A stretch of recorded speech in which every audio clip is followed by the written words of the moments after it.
Bismillahirrahmanirrahim. Assalamualaikum warahmatullahi wabarakatuh. Presiden Republik Singapura Tuan Yang Terutama Tharman Shanmugaratnam dan isteri Puan Jen Itogi Shanmugaratnam serta rombongan tiba di negara ini bagi lawatan negara selama 3 hari.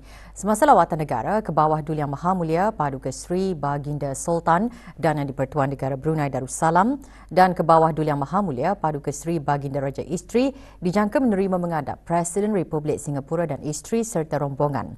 Ini termasuk Majlis Sambutan Negara, Majlis Perjumpaan Dua Hala dan Majlis Persantapan Negara yang akan berlangsung di Istana Nurul Iman. Ini merupakan lawatan negara pertama Tuan Yang Terutama ke negara Brunei Darussalam selaku Presiden Republik Singapura ke-9. Hubungan diplomatik antara negara Brunei Darussalam dan Republik Singapura ditubuhkan pada tahun 1984. Kedua-dua buah negara bekerjasama secara meluas dalam berbagai bidang termasuk pendidikan, pertahanan, kebudayaan, belia dan sukan. Hadir di lapangan terbang antarabangsa Brunei bagi mengalu-alukan Presiden Republik Singapura dan isteri serta rombongan Yang Berhormat Datuk Seri Setia Dr. Awang Haji Muhammad Amin Liew bin Abdullah, Menteri di Jabatan Perdana Menteri dan Menteri Keuangan dan Ekonomi kedua selaku Menteri Pengiring dan isteri Yang Berhormat Datuk Seri Setia Awang Haji Eriwan bin Pehin Datuk Pekerjaya Haji Muhammad Yusof, Menteri Hal Ehwal Luar Negeri kedua dan isteri Yang Berhormat Datuk Seri Setia Awang Haji Muhammad Juanda bin Haji Abdul Rashid, Menteri Pembangunan dan isteri Datuk Paduka Seri Awang Haji Muhammad Irwan bin Haji Hambali, Pesuruhjaya Pasukan Polis di Raja Brunei dan isteri Major Jeneral Datuk Paduka Seri Haji Muhammad Hazaimi bin Bul Hassan, Pemerintah Angkatan Bersenjata di Raja Brunei dan isteri. Rombongan rasmi Tuan Yang Terutama termasuk Tuan Yang Terutama Desmond Lee, Menteri Pembangunan Kebangsaan, Tuan Yang Terutama Dr. Muhammad Maliki Osman, Menteri di Pejabat Perdana Menteri, Menteri kedua Kementerian Luar Negeri dan Kementerian Pendidikan dan Puan Yang Terutama Gan Xiao Huang, Menteri Negara, Kementerian Tenaga Manusia dan Kementerian Pendidikan.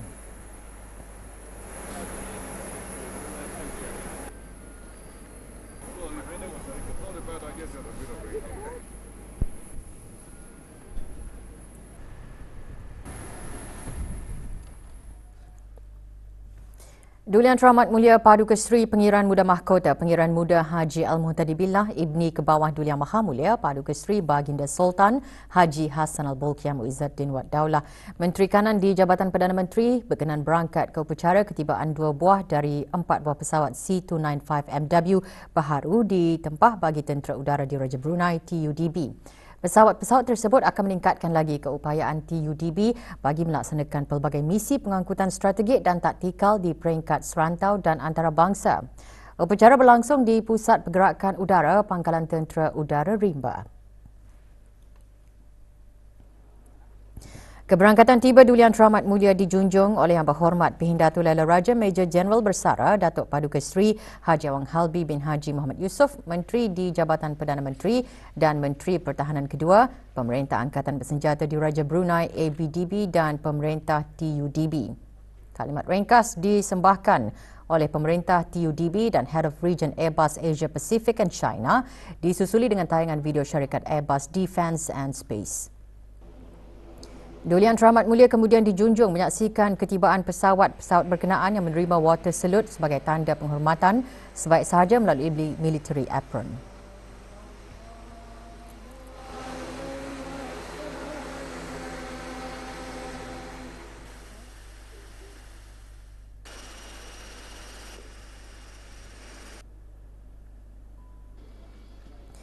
Kru pesawat melaksanakan sujud syukur setelah membuat penerbangan jarak jauh selama 6 hari dari Sepanyol.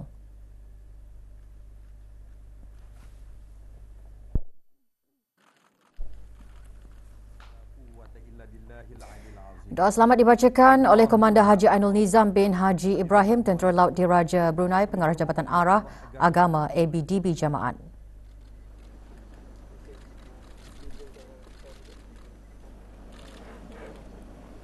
Duli Yang Teramat Mulia kemudian dijunjung berangkat bagi sesi sembah kenal kepada kru pesawat dan meninjau lebih dekat pesawat C295MW.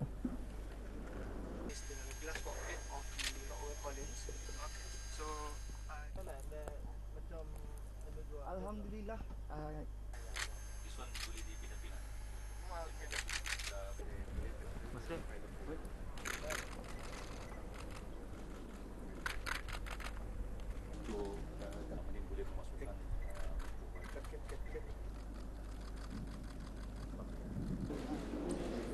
Sebelum berangkat ke Majlis Santap, Duli Yang Teramat Mulia berkenan menerima pasambah.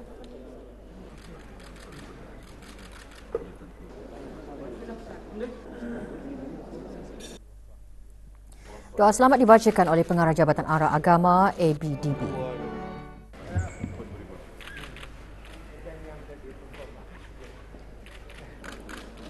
Sebelum berangkat balik, Duli Yang Teramat Mulia berkenan menandatangani lembaran kenangan.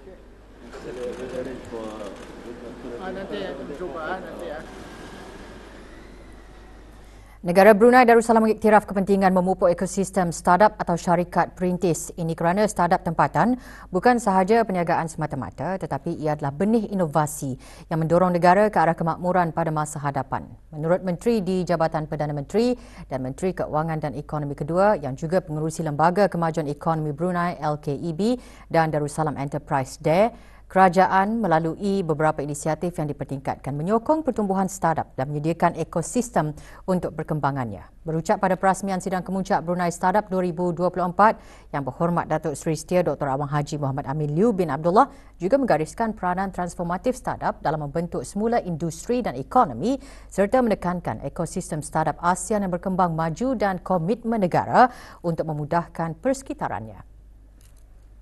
Our goal is twofold: to strengthen our local startup ecosystem and strategically focus on programs that cultivate export-ready startups.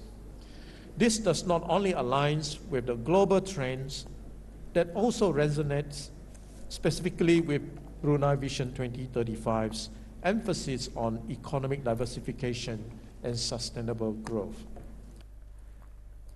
Sidang menghimpunkan pelbagai pihak antaranya startup tempatan dan antarabangsa, pengusaha dan pakar industri. Dianjurkan oleh LKEB melalui kerjasama DARE dengan Makmal Inovasi Brunei. Sidang bertema Innovate to Elevate, Charting the Path to a Future of Possibilities yang mencetuskan idea-idea baharu, menjalin kerjasama dan memperkasa startup yang memimpin inovasi dalam pembangunan ekonomi. In the other hands, aquaculture is like 89. Bersempena ulang tahun penubuhan hubungan diplomatik antara Jepun dan negara Brunei Darussalam ke-40, Kedutaan Jepun di negara ini mengadakan pameran foto Jepun. Lancarannya disempurnakan oleh Tuan Yang Terutama Meda Toru, Duta Besar Istimewa dan Mutlak Jepun ke negara ini.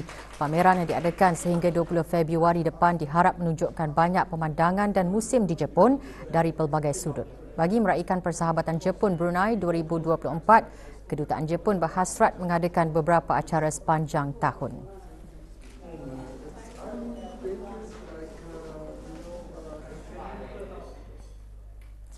Pesta Pengguna kembali lagi dengan mengetengahkan pelbagai produk dan perkhidmatan dari dalam dan luar negara. Bagi edisi ke-28, Pesta Pengguna disertai oleh 500 peserta. Perasmiannya diadakan di Pusat Persidangan Antarabangsa Brakas. Rasmiannya disempurnakan oleh Awang Muhammad Haris bin Brigadier Jeneral Datuk Paduka Haji Ibrahim, Timbalan Setiausaha Tetap Kementerian Keuangan dan Ekonomi. Dengan tema Nuya Numi, pesta diadakan sehingga Ahad ini dari pukul 10 pagi hingga 10 malam setiap hari dan hari Jumaat ditutup dari pukul 12 tengah hari hingga 2 petang.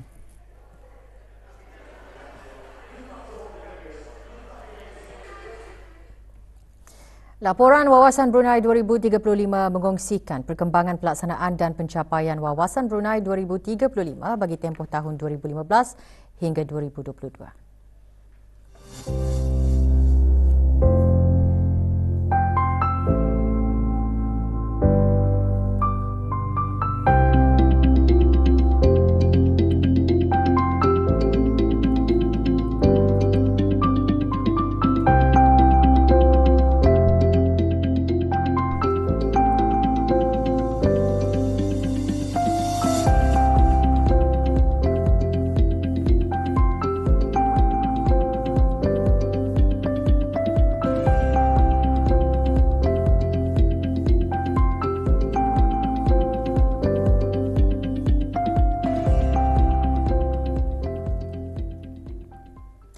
...372 pelajar baharu memulakan sesi pengajian di peringkat Perayu di Sekolah Menengah Arab Laki-Laki Hasan Al-Bolkiah bagi sesi akademik 2024-2025. Majlis pendaftaran diisikan dengan acara keagamaan, sesi suai kenal dan taklimat Daripada jumlah pelajar baharu tersebut, 177 pelajar mengikuti jurusan syariah, manakala 120 pelajar mengikuti jurusan usuluddin dan 31 lagi mengikuti jurusan lughah. Sementara 44 pelajar mengikuti jurusan umum.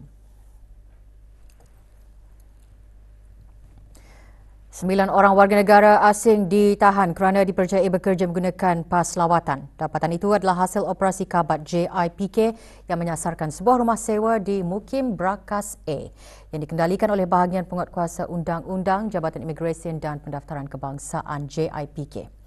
7 orang melakukan kesalahan bekerja menggunakan pas lawatan, seorang dengan kesalahan tinggal lebih masa dan seorang lagi gagal menunjukkan dokumen yang sah. Kesemuanya ditahan dan dibawa ke bahagian penguatkuasaan undang-undang bagi siasatan lanjut. Menyalahgunakan pas-pas imigresen boleh diambil tindakan. Jika sabit kesalahan, akan dikenakan denda tidak melebihi RM2,000 atau dipenjara bagi tempoh tidak melebihi 6 bulan atau kedua-duanya sekali. Pas pesalah imigresen juga akan dibatalkan dan diusir dari negara ini.